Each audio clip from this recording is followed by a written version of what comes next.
आलेख राष्ट्र चिंतन। जब किसी राष्ट्र का चरित्र पतन की सीमा तक गिर जाए और सारी संभावनाएं विपरीतगामी हों, तो फिर उस राष्ट्र के भविष्य की चिंता और वर्तमान का चिंतन अनिवार्य हो जाता है। जब शासक और आम नागरिक का संबंध शोषक और शोषित का रूप धारण कर ले, तब शनि शनि राष्ट्रीय विचारधारा का पुनरुदय होता है। हमारे चिंतन की धारा आज इतनी वैयक्तिक हो गई है कि अब राष्ट्रवादी शब्द से भी हम भयभीत होने लगे हैं। ऐसा प्रतीत होता है कि वर्तमान संदर्भों में राष्ट्रवादी शब्द राष्ट्र के लिए जैसे घातक बन गया है। हमारा संपूर्ण वैदिक चिंतन व्यष्टि से समष्टि की ओर प्रवाहित होता है, मगर आज लगता है कि जैसे प्रत्येक व्यक्ति समष्टि को ही आत्मसात करने को आतुर है।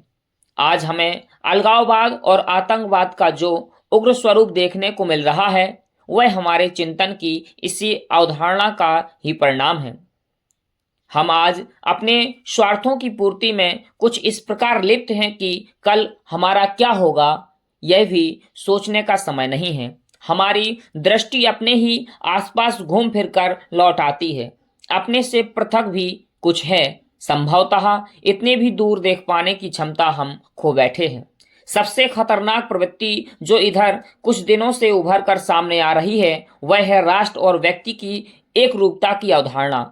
हम जाने अनजाने में व्यक्ति को ही राष्ट्र समझने की भूल कर बैठे हैं, जबकि कोई व्यक्ति कभी भी राष्ट्र नहीं हो सकता। हाँ, राष्ट्र के एक घटक के रूप में समुदाय का अंग अवश्य हो सकता है। हमारे मनीषियों ने एक विराट राष्ट्र पुरुष की कल्पना अवश्य की थी, ना कि किसी पुरुष राष्ट्र की। आज हमारे राष्ट्र के समक्ष कुछ ऐसा ही संक्रमण काल उपस्थित हो गया है। ऐसे में हमें स्वचिंतन की परंपरा का परित्याग कर राष्ट्र चिंतन की ओर उन्मुख होना पड़ेगा। कोई समय रहा होगा जब भारतीय राष्ट्र प्रेम के लिए उदाहरण माने जाते थे।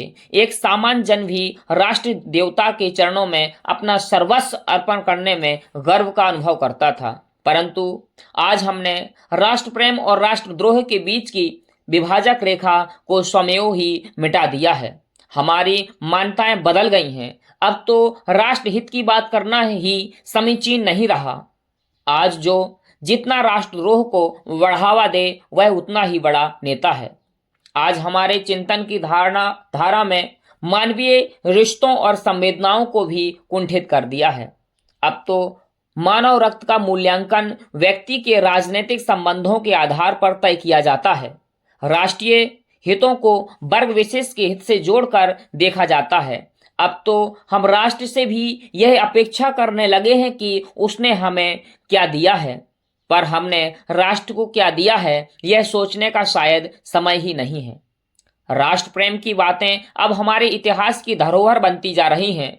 हम अपने व्यक्तिगत या राजनीतिक स्वार्थों की रोटियां सेंकने के लिए राष्ट्र की अस्मिता तक बेचने के लिए तत्पर हैं। हमारी सीमाओं पर भड़कती विद्वेष की आग इसी विचारधारा का परिणाम है। आज के संदर्भों में महती आवश्यकता है राष्ट्र चिंतन की। आओ हम सब अपने अपने निहित स्वार्थों से परे हटकर किंचित राष्ट्र के हित का चिंतन करें और विचार करें कि हमने राष्ट्र को क्या दिया है। यह सोचना अब समुचित नहीं होगा कि राष्ट्र ने हमें क्या दिया है। आलेख भावभूषण कृति से राष्ट्र चिंतन। आलेख लेखन कुंवर शिवभूषण सिंह गौतम भूषण जी। वाचनकर्ता नितिन सिंह परमार, भारत।